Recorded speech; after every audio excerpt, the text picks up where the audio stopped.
Mga kapatid, ayan na po yung ating lettuce. 14 days of lettuce. At ito naman is 7 days pa lang mga kapatid. Ayan, maliliit pa siya. Tayo ay nakapagtimpla na mga kapatid ng kanyang solusyon sa tubig. Ayan na po siya.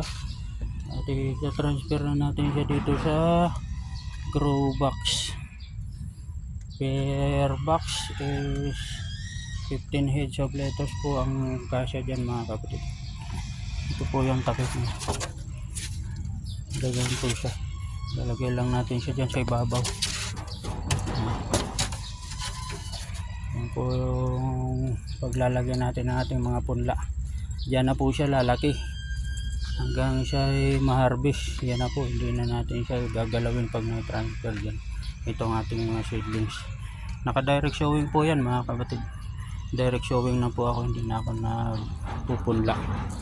Hindi na direct ko na po para hindi hassle, mas madali kasi hindi ka na magta-transfer ng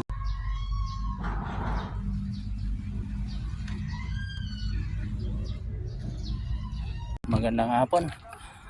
Punta tayo sa aking taniman dito sa loob ng greenhouse. Ayan po yung mga tanim namin dito sa loob ng greenhouse.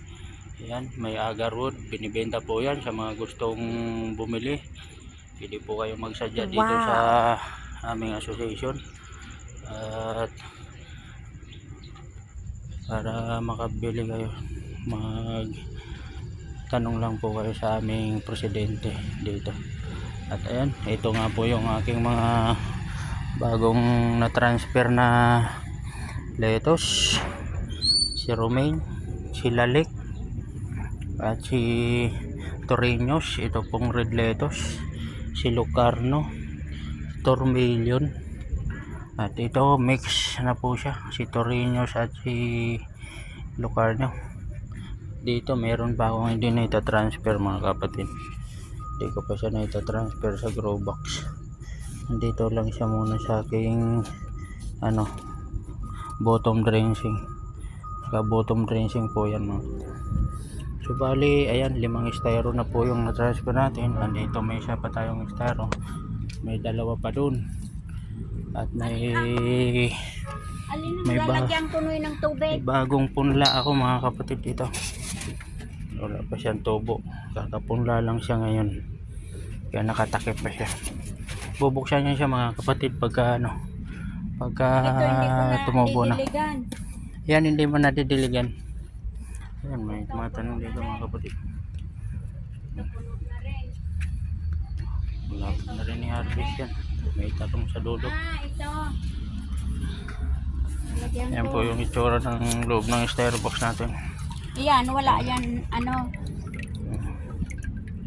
may tubig na po yan. Hindi na natin yung gagalawin hanggang ma-harvest na siya yan. Linis nung matakot.